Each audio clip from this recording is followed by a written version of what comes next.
Hello, everyone. So I got to be the lucky lady to be up here with these fine gentlemen. We are going to start hot out the gate with some great questions. So first up is give us your take on what happened in 2020 and what was VapeGate. We're coming out hot right now. Are we going to do an introduction? I mean, we can, but Steven did not tell me that we were doing introductions. He was supposed to introduce everyone, is what I was told, not to call him out. Okay, but let's start. We have a lot to cover. So I do think we should do an introduction.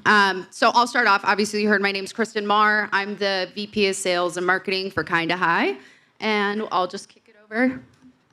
Matthew Wagner. I guess you could say, a consultant to a lot of the brands that you guys know and love. And, I used to be involved with TheBlacklistxyz.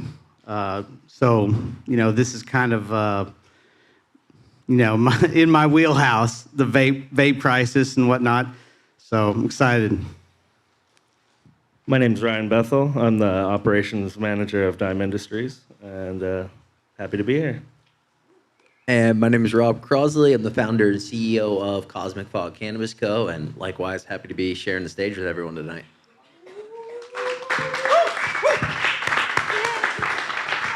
Okay, so now we're getting into the real talk because you heard my first question that we're going to ask these boys. So give us your take on what happened in 2020. What was VapeGate?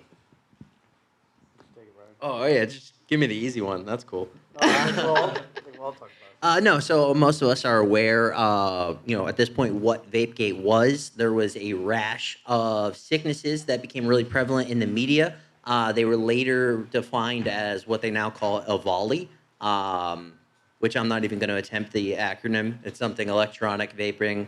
And people died. A lot of people went to the hospital. There was a lot of media on the subject for a long time. The cause or even the origin source couldn't be determined. And obviously, we've learned a lot from it, and there's still a lot of unknown today. We know that it's a form of lipid pneumonia, most commonly associated with vitamin E acetate binding onto the lungs, but there's actually other factors with that as well, including possible heavy metals and other contaminants. And to be honest, we still don't have a concrete answer, but we all remember that time in the industry. Yeah, definitely. I think that it came down to maybe people trying to cut corners with the rise in popularity and maybe not oil and distillate and everything being able to keep up with market demand. It maybe fueled some unregulated people to make some rash decisions without doing enough research. Absolutely. Moving to our next question in the same I'd vein. love to address Would you like that. to? Yeah, I'd love. I was waiting for you Well, to. I mean, I had to figure out how to turn my mic on. So, if you really start at the beginning, we're talking about, big tobacco trying to destroy the e-vape industry. That's really where, that's where the media started. That's where, they really didn't know why people were dying. They never figured it out. I'm gonna tell you right now. Like, if you look at the media, like, really go back, and I mean, obviously there was so much sensation going on. And it was like, oh, vapes are just killing people, and they didn't know why. The doctors, like, when they were interviewing them, they'd be like, well, it was vitamin E acetate, and the truth was the industry was making a fucking mint off of honeycut. So there was this guy that went to China and picked up, barrels of vitamin E acetate and brought it to America and then branded honeycut, and they started putting it into the vapes. And so it was distillate or, or worse, because people were open blasting back then, which, they were just making sludge, and they were, emulsifying it. I mean, the truth was everyone was making vapes back then. So you had, at the time I was in the Triangle, and I had just moved to the Triangle. Like, I was trying to learn the industry from the ground up kind of thing. And, people, came to me and they're like, man, I'm gonna put you on game, man. You can buy Dank Vapes packaging, on DHgate. You can buy it on Amazon, and dude, you can put whatever you want into it. This is what they're doing. And the truth was, they guys were bringing this vitamin E acetate over by the droves. Like China was just churning this shit out, and it was in 55-gallon drums. And you walk into facilities, and they had 55-gallon drums of vitamin E acetate. They're putting in, the ones that were selling it as honeycut. And then you had Mr. Extractor, which, I know the guy he's an acquaintance. I love the guy to death, just based on his story and his heart and what I know about the guy. But he came out publicly and he's like, I'm selling honeycut and I'm going to stop. I'm going to stop selling honeycut. And he put out this press release. And he kind of owned up to selling vitamin E acetate. And I'll tell you what, the media fucking loved it. They jumped on that and they just started running. And so all of a sudden we got this media shift where they're like, oh, vitamin E acetate is being used in vapes. And I'm just going to throw this out there just as a little asterisk.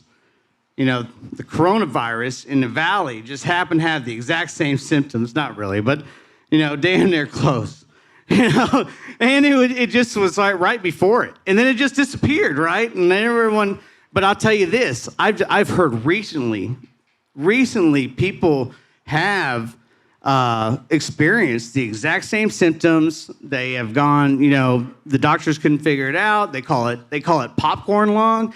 Have you ever heard of somebody getting popcorn lung from vapes? No? Yeah. And still this day, it's not being reported on. It's not being talked about. So, part of me is like, maybe it is vitamin E acetate. But I'll tell you that during the time that was happening, I was working with TheBlacklistxyz. And we were receiving messages, from people because we were reporting on this. We were one of the only ones that were actually on the ground, like really, really reposting and aggregating content on the vape crisis. Like, no one was following it like us, and there was so much shit. So, hey, you want to jump in here? Yep, I'm actually going to piggyback on what you're saying. Stop me, And please. I actually want to talk about... Please. I'm sorry, I want to guys. talk about how This is easy. I'm just chilling. VapeGate... Sorry about that. So how VapeGate affected the legal and unregulated markets and what you guys saw during that time. Yeah, so I mean, it's crazy. It affected a lot of markets. I mean, we were just talking about this earlier. It blew all the way back to the nicotine side of the market. And ironically, if you look back today, there's no linked cases directly. I mean, there's people that use both cannabis products and nicotine products, but there's no linked cases direct back to the nicotine market. But there's a saying in politics, like, never let a good tragedy go to waste.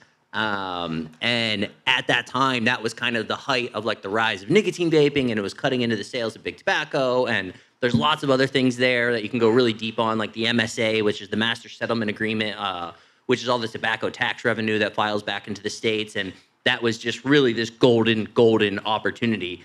And yeah, even the nicotine side was really persecuted by that. And then on the cannabis side, I think at first it affected everything. It affected legal sales. It affected traditional market sales. It just kind of affected everything. And it affected nicotine sales. It was, if we look at this today, we're talking about like 100-ish cases, which is super weird because I agree with you. People were using honeycut in fucking everything at that time.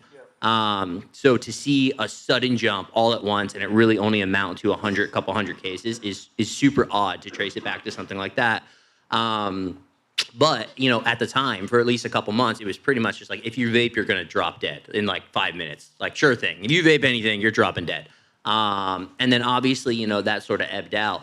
I will say what I did see after some education and science started coming out behind it is we did see a shift then very much so to, licensed cannabis is okay because this had to be a result of black market cannabis, right?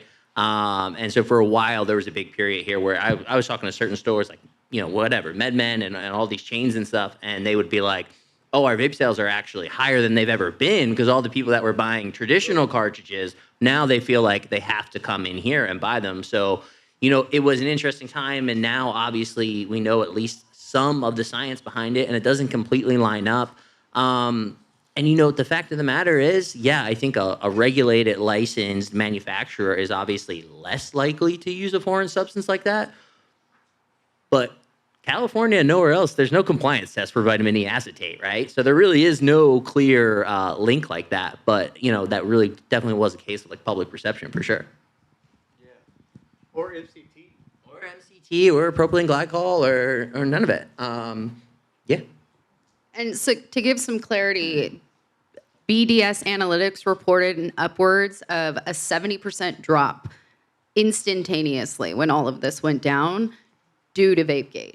So I think it's important also just to kind of talk about what you guys experienced during that time, because it definitely had an impact and it rippled across everyone at that time, regardless if you were in the nicotine side or the cannabis side.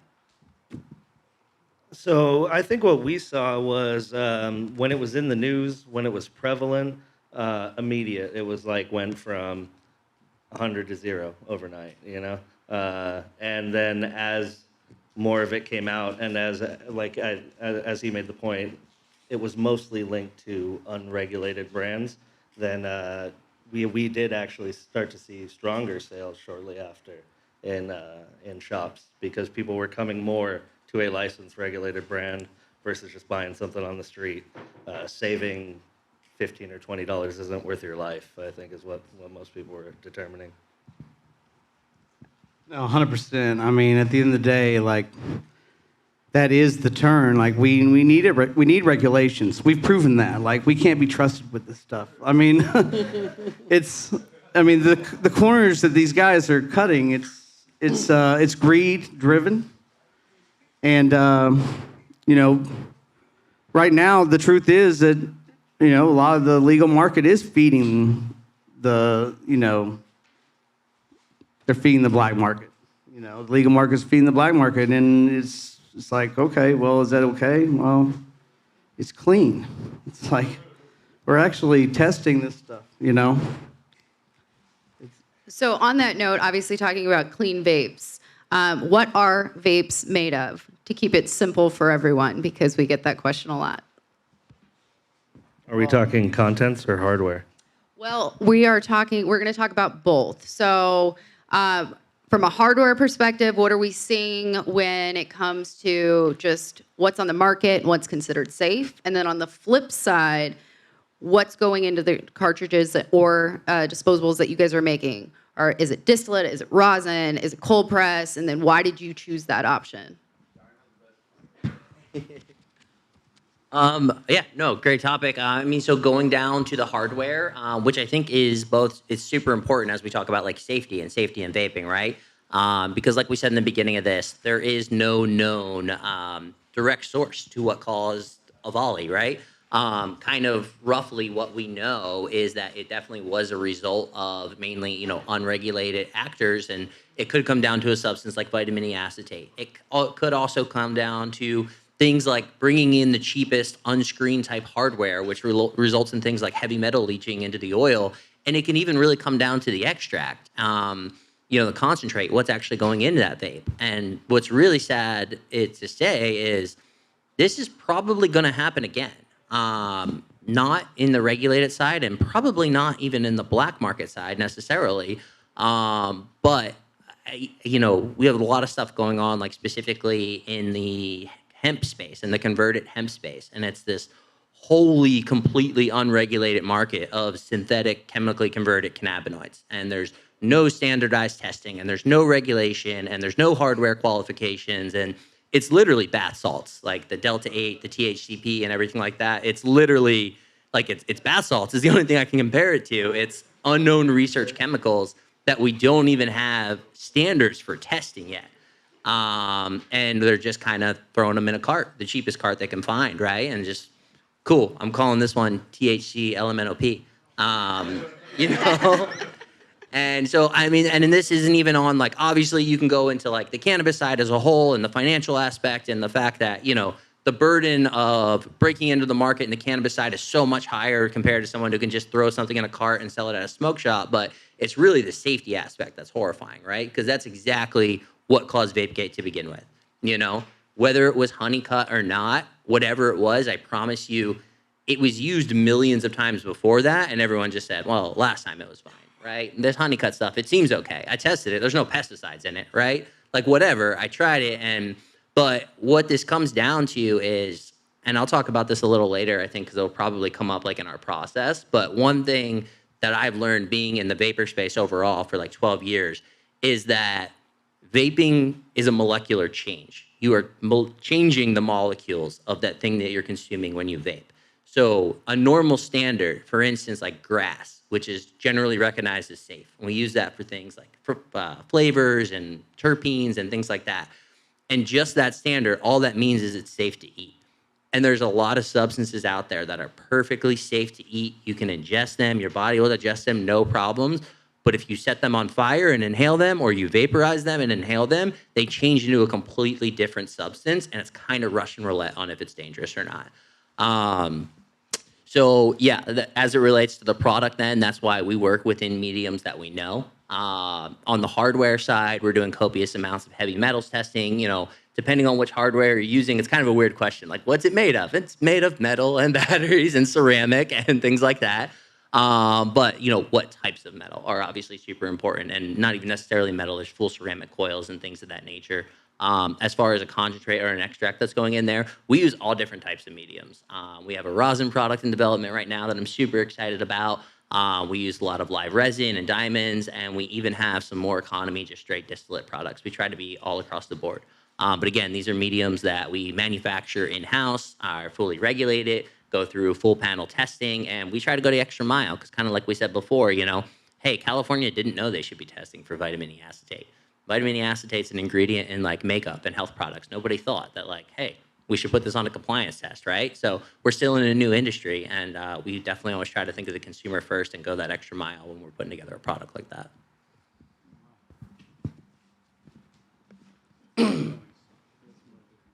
So, yeah, when it comes to our hardware, touched on a lot of the points already, but like you said, clean metals, stainless steel, ceramic coils, glass, that's it for us. We're never trying to cut corners on hardware. It's always the most expensive part of the process.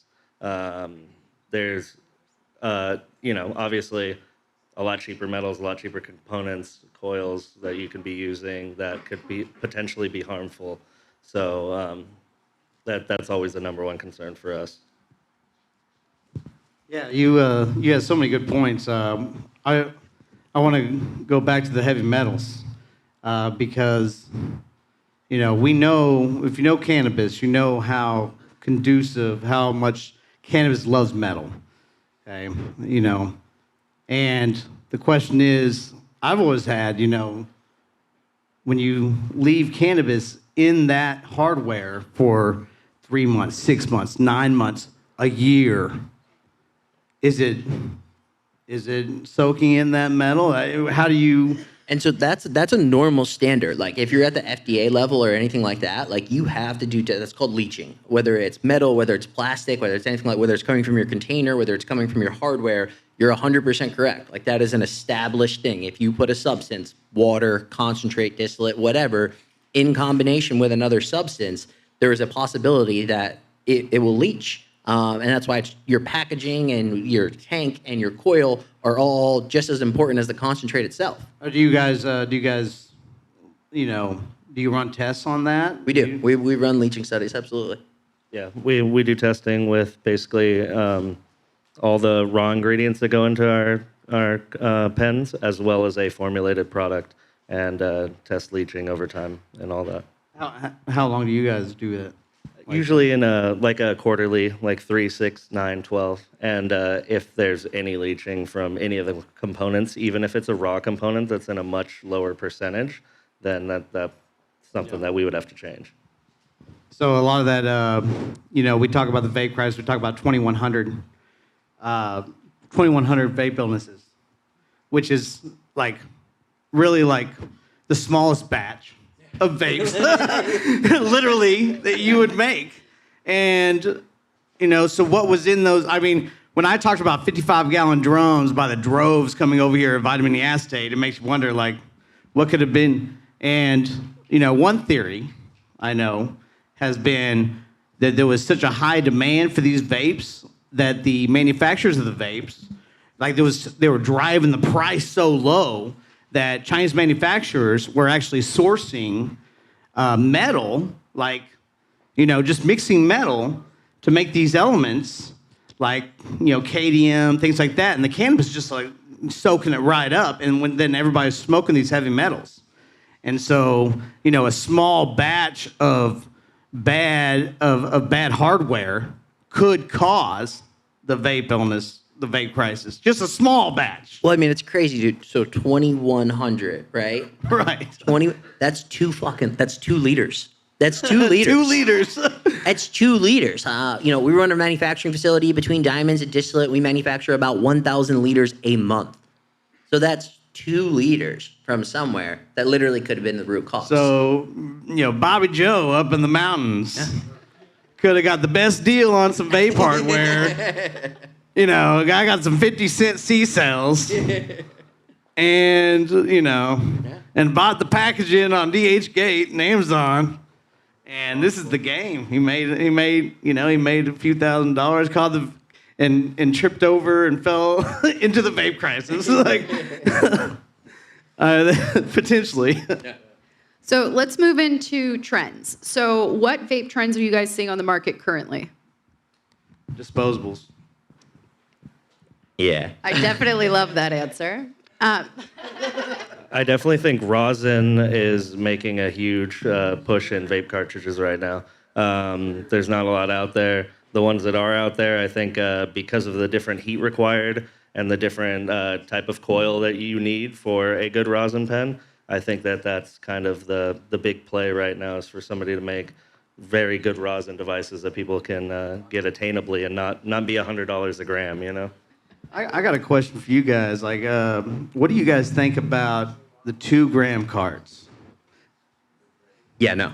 And listen, obviously I've already said some things about the, the synthetic cannabinoids in the hemp space and the Delta 8 and the Delta 10. And so listen, I started originally in vape in the nicotine industry. And I know I've talked to Steven. We're probably going to talk about that more today. I left that side in 2018 because I was just more passionate about cannabis was the main reason. But it was also, it was at a time as that industry was becoming more regulated, and I watched it race to the bottom, right? You think people use that term in cannabis, you have no fucking idea, man. I'm talking just crazy stuff. And again, this was a time when it was still unregulated, right? And so that means there's no barriers to entry. I used to say anyone with $500 and an inkjet printer could break into the vape space. And what that means is then you end up with tens of thousands of people that just want to make every dollar they can in the shortest amount of time possible. And that's what always precipitates the race to the bottom. As vape regulations, FDA closed that off, those guys all went to CBD. And as that kind of got saturated, they all went to Delta 8. And that's it. The whole industry, like 85%, you can say nicotine to CBD to Delta 8, it's the same fucking people. It's the same, I swear to God, it's the same people. It's the same people selling to the same shops. And that was the reason why we left that space. And what happened to the Delta 8 space? It came out, it was 1 gram, 510 carts. And within about 12 months, you say 2 gram, brother, there's 5 grams out there. What? There's 5 grams out there. Really? 5 grams for $30. Line it up, made fresh in the garage this morning. Like, It can't, by the time you get to the end of a 2 gram, is it still good? Is it still hidden? It's bad. Yeah, it depends on the hardware and if you're talking about, D8 specific or a regular cart. Because in California, you're limited to 1 gram per package in a dispensary. But for example, in Oklahoma, you're more than welcome to sell a 2 gram cartridge, which is quickly becoming very popular out there because people consume so much oil. You might as well buy 2 grams in one. And with the cost of oil coming down to nothing, why not buy 2 at once? Oh, it's going up. Price is going up. A little. Just letting y'all know. I got you a Connect. It's fine. And like you said earlier, I mean, most of the cost for a lot of people is in the hardware, especially if you're using quality hardware. So there is that cost benefit there of, okay, well, we can put more oil in there and the hardware cost doesn't go up. And listen, you're asking, the reason why I was like, hell, 2 grams, like maybe, right? Like if the hardware can catch up where the hardware is good enough, when those first came out, they were trash, right? Like you said, you got through half gram, you got through a gram, that thing was shot, it tasted bad. And I can tell you, it only got worse and worse as they started doing 3 gram and 4 gram. And but really, again, that's just all this race to the bottom type stuff. Right. How can I cut the price? How can I get below? How can I sell a bigger volume at a lower cost? And they don't necessarily care that the device is trash. It's a new SKU. It's a new thing I can sell to the next shop. And most people are going to try it once. Like, holy shit, 4 grams for $30. Hell yeah, I'm going to try it. I've seen it trending. I've seen them out there more than I ever have, and I've always been honestly, I feel like at a certain point, like you're sacrificing the integrity of the oil. Yep. And the molecular, help me out. The structure of the oil. I feel like. So I like the 1 gram. Like I said, listen, in the future, if it kind of got to 2 grams and hardware kept up with it, could that work too? Maybe. But that kind of limit it there is we're talking about quality of overall product and ingenuity there. We're talking about the consumer experience. We're talking about the dispensary itself. You sell someone a 5 gram device. I mean, are you going to see them next year? And it's good, I think, even as a consumer, listen, nobody wants to be run to the dispensary every day, but going back to the dispensary or wherever you purchased your cannabis from, that's where you're seeing new products and learning new things and seeing new brands. So, you want there to be a certain amount of touch points in there, right? So I think a 1 gram is a good size for that. So how far has vaping come since it was introduced as a method of consumption in cannabis? We started touching on the hardware piece, but let's just talk about it from a macro level. So I think that, we were in the dark ages, 6, 7 years ago. People were, filling oil in carts that had silica wicks in it, that were meant for vape juice, Now we have companies who have spent years on specially designed hardware that is only meant to vape oil, and I think we only get better each day. So the best is right now, and I think we've come leaps and bounds from where we were. And part of that is learning what elements and what components we can use to stay safe. Yeah, I mean, that's spot on. It's night and day, right? And we said this even in the early days coming in. I was very surprised at the time, even going back to 2016, 2017, 2018, was, there was already really good vape devices and innovation happening in that space. And we kind of looked at the cannabis industry, and at that time, I'm not knocking a 510 cart at all. I love 510 carts, but that's really early hardware, right? And I'm sure almost everyone in this room remembers that time, man. Any vape cart you bought in cannabis was trash for the first 2 years. It leaked, they spit back, they clogged, they were so bad at first. So yeah, cannabis had kind of run behind the innovation factor there. So when I was on the nicotine side, I worked with this company really closely, and John and Joe, who are the founders of Stizzy, and that was literally their exact reasoning too. They came in one day and they said, we really like cannabis. We're working on the nicotine side. We're using all this really cool hardware and selling all this cool stuff. And cannabis is still using this 510 cart. We really think people will think it's cool if we bring a new device to cannabis. And that was for as big as they are now, that was the entire precipice of the company was just hey, nobody's done it yet. We've been doing this for years. We're just going to bring it into cannabis now. And we all know how much success they've had as a result of that, right? So I think technology is a huge factor. It's way better. It's leaps and bounds where it was before, and it's only going to continue to get better. Well, I don't see, the 510 cart can't come under attack because the 510 I'm not cart, attacking it. I'm not attacking it. It's first of all, it's just it's a battery. So, the actual vape hardware, that doesn't mean it's less quality. All it means is the power cell is compatible with the battery that we all have. So it's I know it seems archaic because we have come leaps and bounds, but as far as functionality, there's no There's been huge strides with the. I was really definitely referring to what he was you can referring produce to. The silica, anything with a original 510 silica that wick. you can produce with a 100%. Yeah. It's just it's power. 100%. And especially as we talk about things like rosin and things like that, like we're working on some stuff and I'm proud of it, but like you can make, I think, some bigger strides with a cartridge base and a stronger battery as it relates to like rosin and I different can't mediums. disagree with that. No. Yeah. Where did my rosin vape go? So now talking about just the unregulated vape market, how has it affected you as a licensed vape manufacturer? I mean, I think it's obviously a huge impact on any licensed manufacturer. You look at the numbers, the majority of people, even in California, still don't go to clinics and buy products. So anybody else out there who can operate without all the overhead that we have and offer a cheaper product that who knows whether or not what's in it, if it's safe, that's always going to be a huge detriment to our brand and what we do as like a vape company. Well, we know what's in it. We know what's in it. It's more than likely Cat 2 to Cat 1. You know, it's made downtown. If you're lucky. For $3.30. Hey, that's what's in it. And, you know, I mean, less than that, actually. Less than sorry, that's probably with, you know, if you're investing a little bit in your hardware, which you're probably not.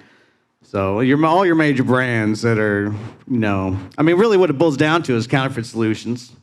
We need to know what's real and what's not. And as long as we can educate the customer, bridge the gap of information, then we're winning. And, you know, I mean, hey, they're going to copy you. Yeah, counterfeiting is definitely, that's different, I guess. Well, it's part of unlicensed manufacturing, but it's like a Well, you guys different. have counterfeits out there. We have dealt with counterfeiting for Yeah, a I've long tested some of time. your counterfeits. Yeah. 1.6% THC. Yeah. I'm not kidding you. I've had people text me before and say, I heard I can get them for $6. And I was like, well, it has to be from somebody. Sorry, THCD9. I mean, yeah. you go ahead. If you value your life, $6, you Yeah. should pay more than $6 a cart. You know, you should. Yeah.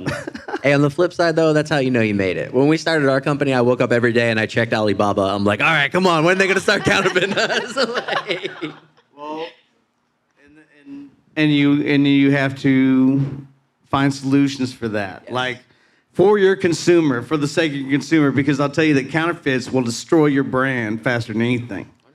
You know, because we're all operating on trust and we only have so much. So, you know, all of a sudden when people think they're really smoking the real fucking cosmic fog and they, you know, no telling what they're getting in there. and I think that's a bigger problem than even like if you just look at the black market overall, right? Because to a certain extent, like, listen, there's nothing we could do to a point other than like lobbying and working with government and things like that. But other than that, like, there's nothing we can do to prevent overtaxation and things like that, right?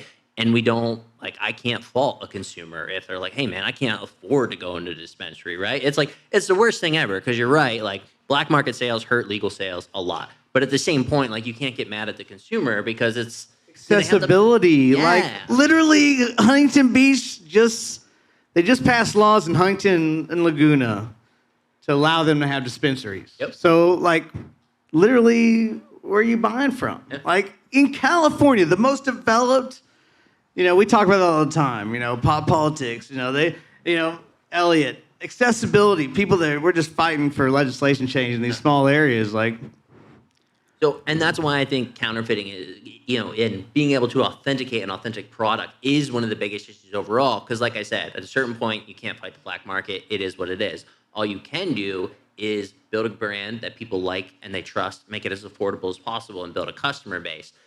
But once that counterfeiting starts, that's when that becomes a major issue. Because even if you are slightly more expensive than a traditional cart, like, you can get people to fall in love with your product and say, I'm willing to go into a store and buy it, or it may be $5 cheaper than on the street, but I love that brand, I trust that brand, I like to see what they do.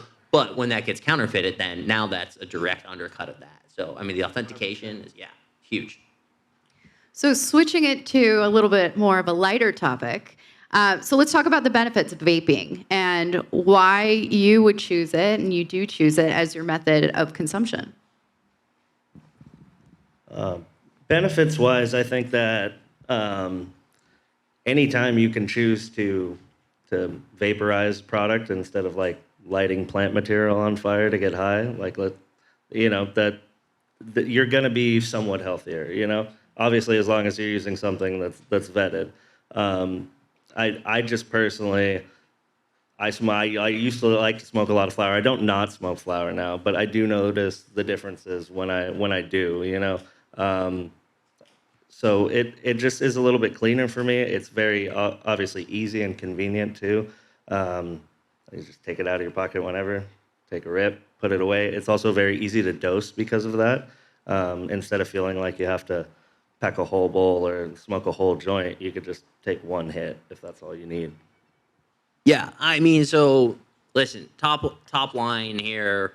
Anytime you're putting anything in your body, inhaling anything in your body, it is not completely without risk. You can't sit here and say it's risk-free. And I'm talking flower, vape, anything, right? If you're inhaling something in your body, there's some type of health risk. That being said, there is decades now at this point, or over a decade of research into vaping and its safety factors. And the Royal College of Physicians, which is the largest public health group in the world, they're more respected than the US Surgeons General. They have declared vaping 98.5% healthier than breathing in something by combustion, specifically comparing it to tobacco on that part, which also has a lot of other chemicals. But yes, vaping is a form of harm reduction. When vaping came on the mainstream, most doctors in this country and other countries called it the greatest public health innovation in the last 120 years. We've went through a pretty big disinformation period in the United States, specifically because you're taking money from big pharma and you're taking money from big tobacco, and they don't like that, and they push back. Where there's a crazy stat, like 62% of the country believes that vaping is as harmful or more harmful than smoking, when it's just proven false. And if you go into other countries or even throughout Europe, they actually have National Vaping Awareness Day. It is a national holiday that's celebrated in that country. And that's how most civilized countries view vaping. So there is massive harm reduction benefits to it, which is why I prefer it as a method of consumption. I think dosing was a huge one. I'm glad you hit on that because I'm just a nerd. And I'm just like that guy. Like I want to try to find that perfect dose. I work with a lot of minor cannabinoids. I love different minor cannabinoid blends, and I just kind of want to make them perfect. I'm also kind of a lightweight sometimes, unless it's late at night. And I feel like, if I can dial this in perfectly, where I know it's exactly 13 milligrams with 2 milligrams of CBG, like that's my jam. And that's just how I am, right? And sometimes I feel like, if I just got a blunt and I just hit it until my lungs fill up, I don't know what's in that, and I might start folding the plates in the kitchen, right? So that's just me. But yeah, for those reasons, that's why I like it. It's also easy. It's portable. It's definitely a method I prefer, but I still like flower. Yeah, I'll hit a vape anywhere, but I smoke woods. So. So on that note, tell me something unique about your products. So I think something unique about our product is, although it is sort of the classic stick style, it is a little bit wider, and so it fits into a 14 millimeter piece. So you can hit it out of your piece at home or have your own piece for it. It's something that just makes it, I think, a little bit different from any other vape on the market. That's super cool. The theme of this today was safety. So I'll say one thing that's super unique for ours. I touched on this a little bit earlier, just about how we don't know necessarily things that could be safe, and a lot of other instances can be dangerous when they're inhaled. So every single terpene that's in any one of our products was actually has gone through a lab that I've worked with for the last 12 years.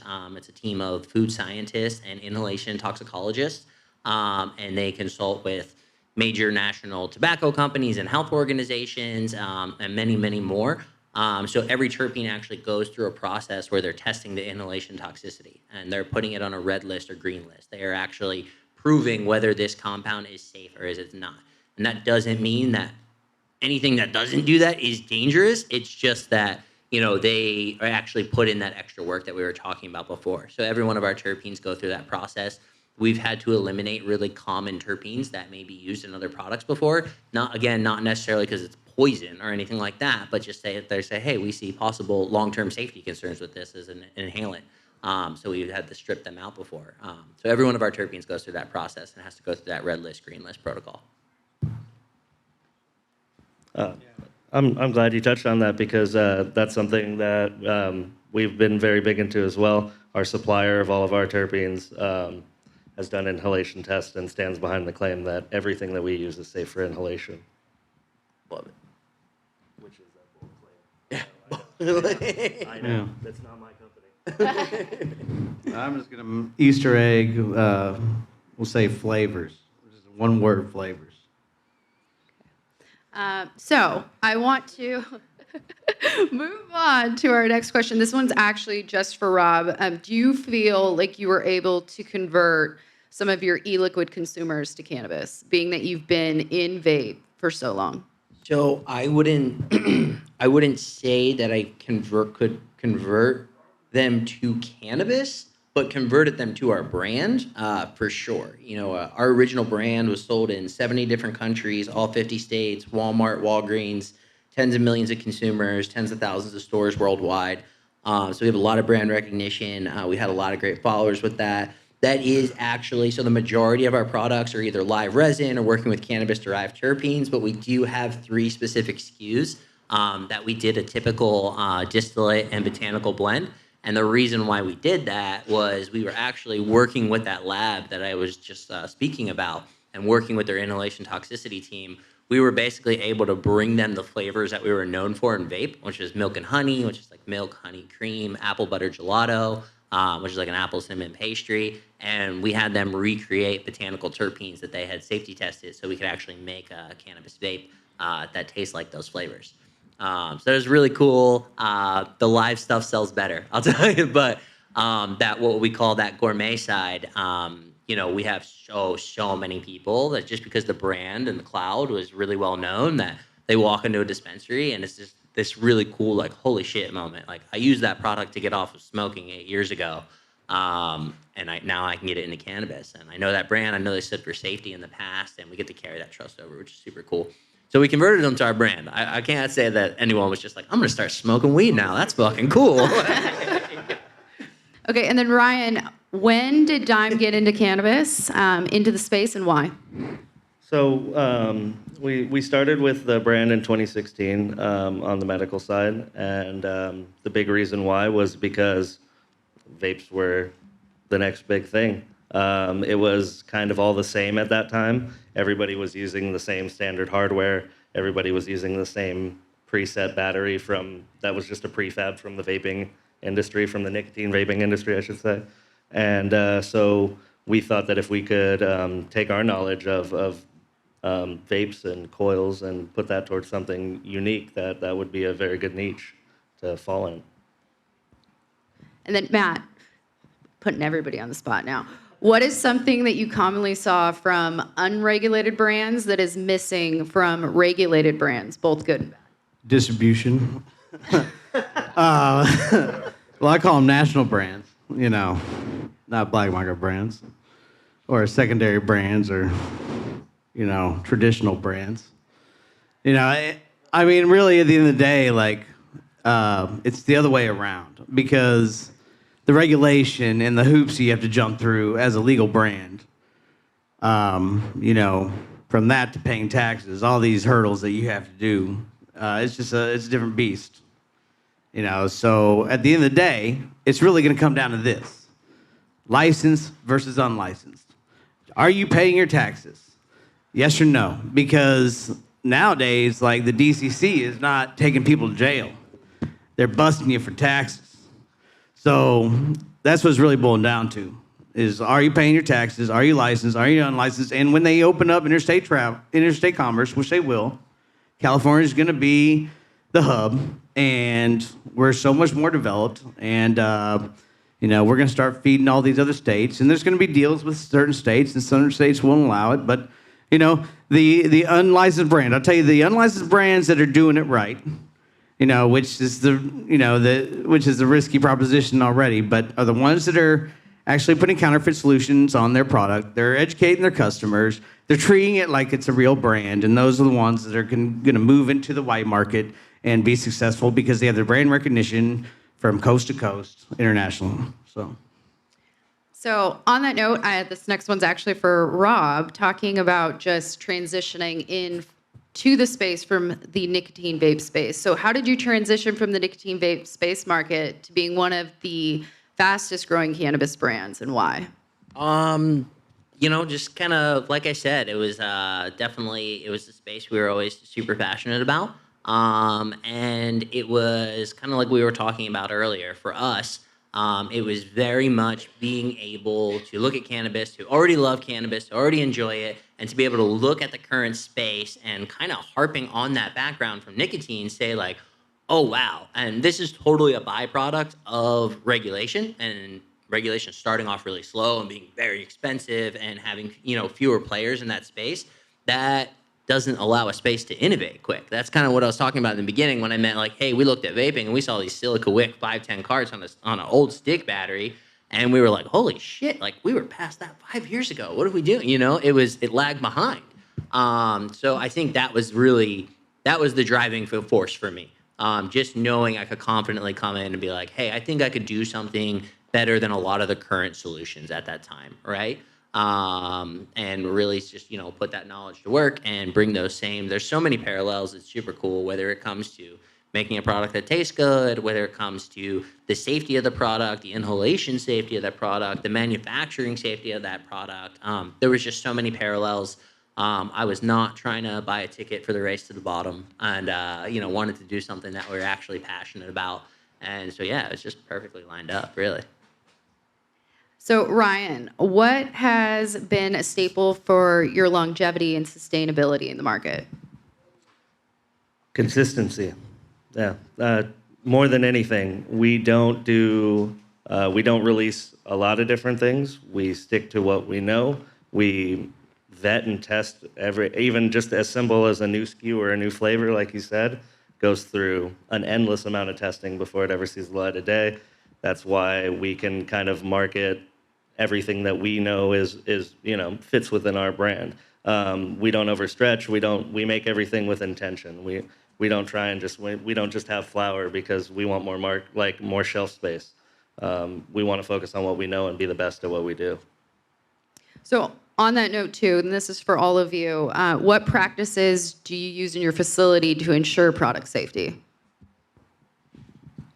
All of our standard safety practices a lot of them are dictated by the state or by OSHA. Beyond that, we're obviously pre-testing product, post-testing product.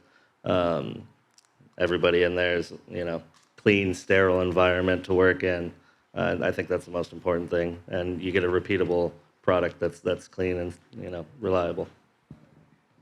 Yeah, there's the obvious built-in safety standards, like he was just alluding to, which are great. For us, one of the biggest things that we pride ourselves on is everything is manufactured in-house. And that means down to the extraction, down through the actual process of making different concentrates, down to the filling, capping, sealing of the units themselves, the packaging, everything. And we just have copious testing standards in place, even on an extraction level. Whether that's taking micro samples of every batch, doing continuous testing throughout the process, and then on the product side, we're going to utilize a pretty known manufacturing testing standard called 6 Sigma, which is basically that you're pulling 6 out of every 100 for whatever type of testing you're doing, whether it's safety, whether it's potency. We have in-house GCMS testing that we just use for our own internals that throughout the process, and then the obvious lab side of that as well with compliance testing. Those are some of the big ones.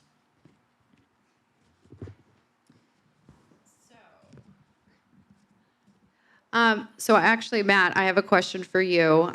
Talking about just safety, where were a majority of the vape cases that you reviewed? Well, I had mentioned earlier that we received a lot of DMs from people that had the vape illness because we were covering it so closely, and location-wise, I couldn't tell you exactly where they were. I remember there was in Ohio. These guys were in the hospital, and what they communicated to us, it didn't fit the media narrative. I'll tell you that. From their symptoms to, what the doctors were telling them compared to what they're saying in the media didn't, line up. And we really at the time we attributed to primarily heavy metals, as I mentioned earlier. So that's what I saw as a ongoing theme was the symptoms of heavy metal poisoning. But that's just it's just an observation. I couldn't tell you definitively what was going on at the time. But I think that it's not as prevalent. Like and nowadays, most of the weed that's going in the market, like you have your people that are cutting your corners, but at least they're using dirty oil, but it's not the dirty oil that of 2016. It's which I'm from Texas. I've been smoking pesticides my entire life. Raised on pesticides. So the market has changed a lot in those areas. And I think I got off track there, but I'll let you lead the next. So this one is actually was an interesting one that I definitely wanted to talk about. So has the flavor ban on tobacco brought more consumers to the THC and CBD market?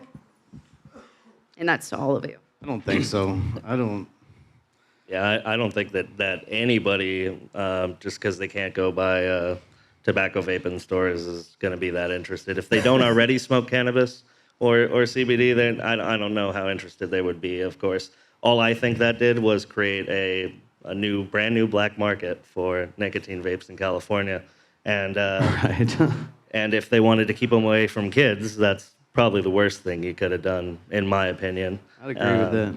Yeah, and who doesn't check your ID is the guy on the corner selling them. So, Yeah, I was at like a dodgy 7-Eleven the other day. See a young guy walk in. Oh, you got blooms? He's like, huh? Meet me in the back. $300 for a master. You know what I mean? Like, that's what happens. It's still there. Like, it's pointless. But no, I agree. I don't think anyone was like, shit, I can't vape juice anymore. I'm just gonna start smoking. You know? Like, So this next one, you can get funny, you can keep it serious. It's completely up to you. But what is your worst vaping experience you've had, and what is your best? Vaping DMT. No, best or worst? Best and worst. No, I'm joking. I think one of the worst experiences I ever had with a vape would be the first time I ever tried one. Somebody handed me one. It was like it was a brass knuckles, maybe. It was a fake brass knuckles, I'm going to say, probably, and I took a rip out of it, and it tasted like a burnt tire. And I was like, what is in this, dude? Like, that was weed? And he was like, yeah. And I was like, this isn't going to catch on. This isn't going to be the thing, dude.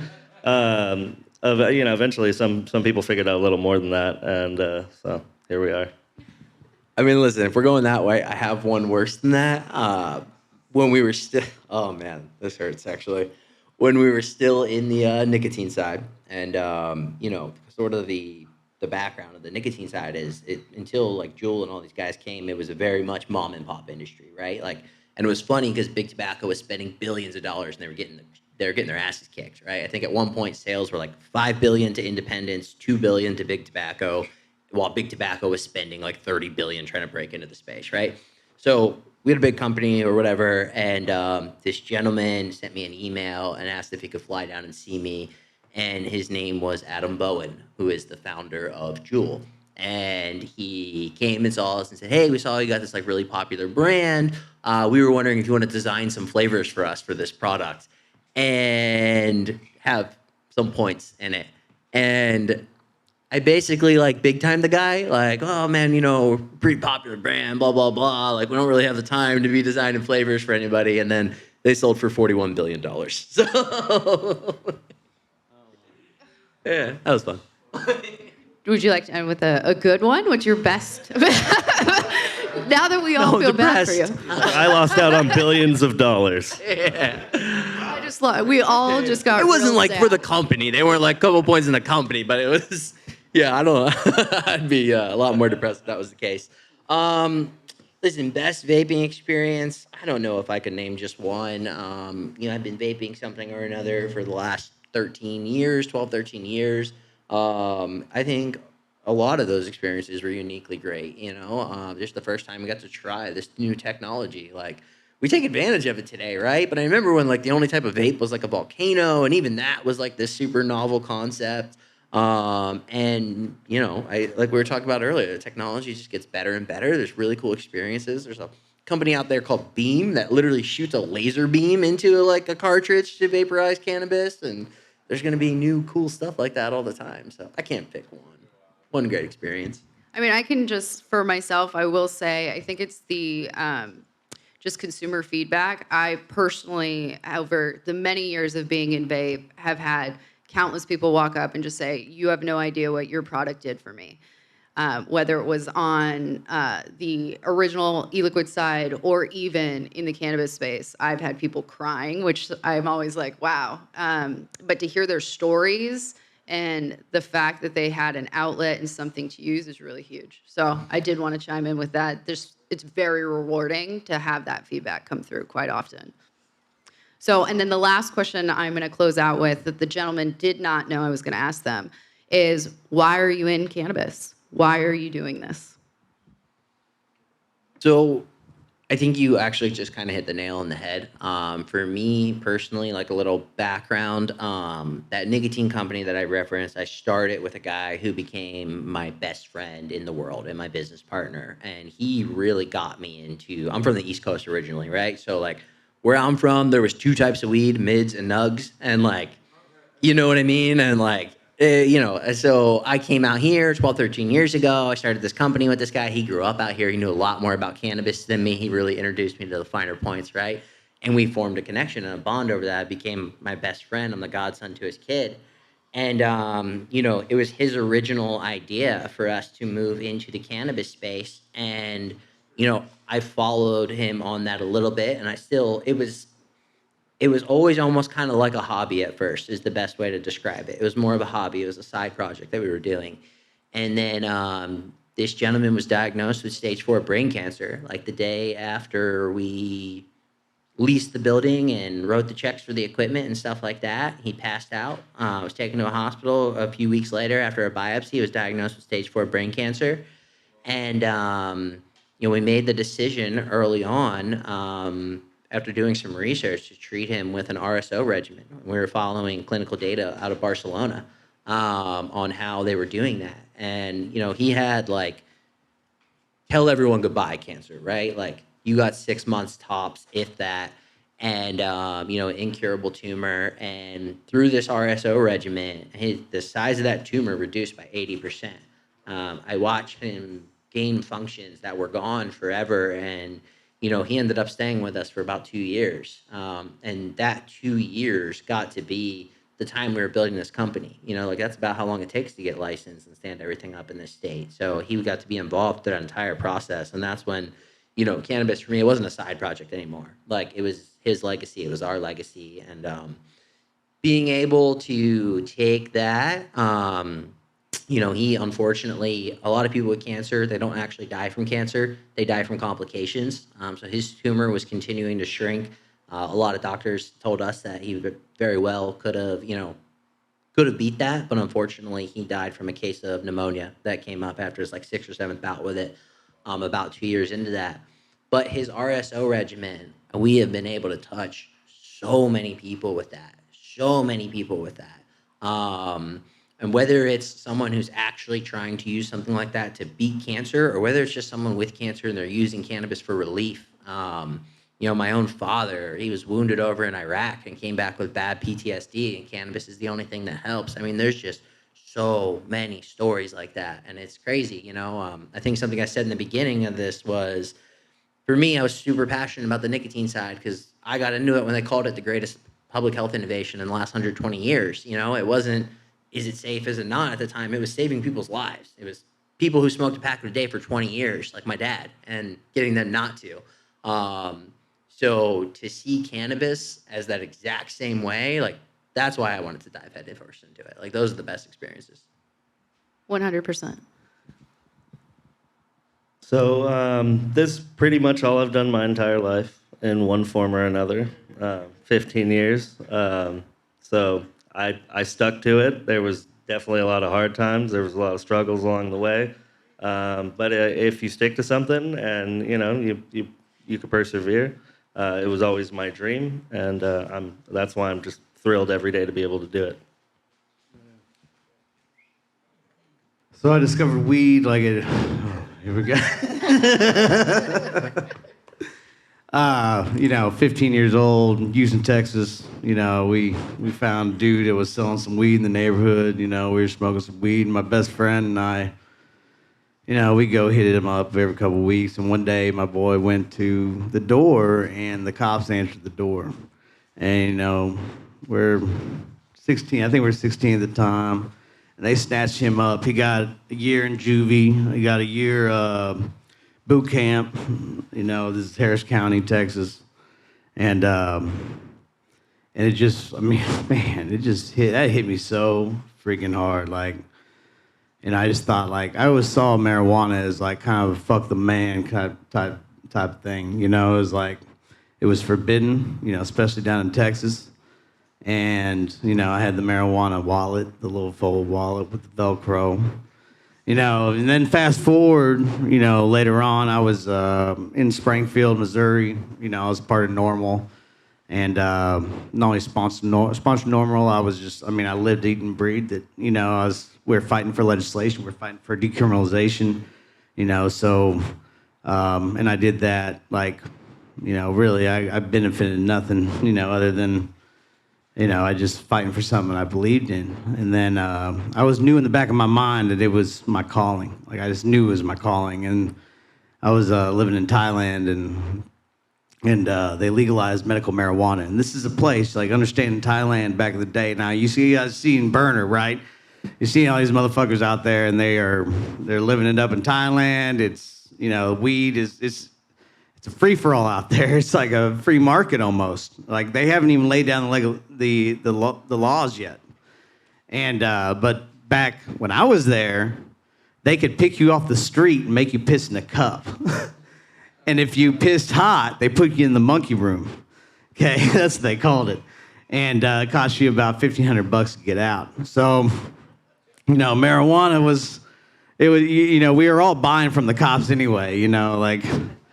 They own the Rasta bar, that you went to and bought your Thai stick. But so when they legalized medical marijuana, I was like, man, I knew exactly what I had to do, because at the same time, the Farm Bill went through. And I was like, the Farm Bill went through? I didn't know you guys were doing this out here in California. I really had no idea. I was in Missouri and Texas, and there was no market. There was, you get, cop drives by, you're smoking a joint, you're like, oh. It's not the same, I'll tell you that whenever that happened, I was like, I knew that I had to come to California. And I was like, I got to learn cannabis from the ground up. So I went straight to the Triangle, and I went up there and I started, is statute of limitations in place yet? No. All right. So so I was up there until I thought that I was going to die if I stayed up there.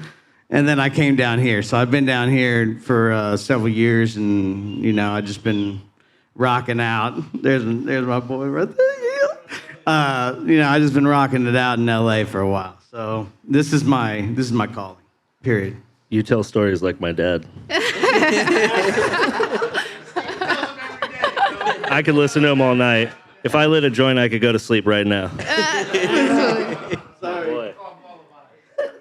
So, I get asked this question a lot, and that's why I wanted to present it to the guys up here, and I'll answer it. I really think it's important in this industry that you find out why people are in it. And for myself, I've seen what vape can do for so many people. I already mentioned it. But when I actually stepped into the cannabis space, I always think things happen for a reason. And I was at Hall of Flowers. I get a phone call that a family member had been diagnosed with uterine cancer. She had 4 kids, and they were all under 7, and my heart dropped. So I'm like, I know we can do something for her. And we called the head of our lab. He immediately dropped everything, jumped on the phone, and she had never tried cannabis ever in her life. And he walked her through every step that she needed to take. Fast forward 4 months, and the cancer was completely dead within her system. And the tumor they were most worried about was actually where she was taking the FSO, not to get graphic with everyone. So it moved me to the point where I was like, I'm never leaving this space. It has so much power to do good. And for myself, my passion is I need to know that I'm doing something good for others. And so not to kind of piggyback on Rob's story as well, but just having a reason why is so important. So I really would recommend, when asking, find out why they're in the business. So.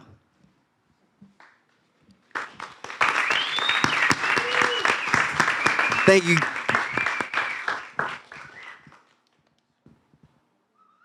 Give another round of applause for yourself and our panelists. Thank you so much. Oh, there's a camera right here.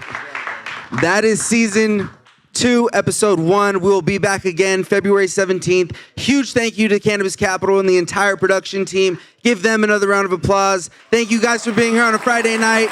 Drive safe, be safe. Make sure to follow the LBCA, and have a great night, y'all.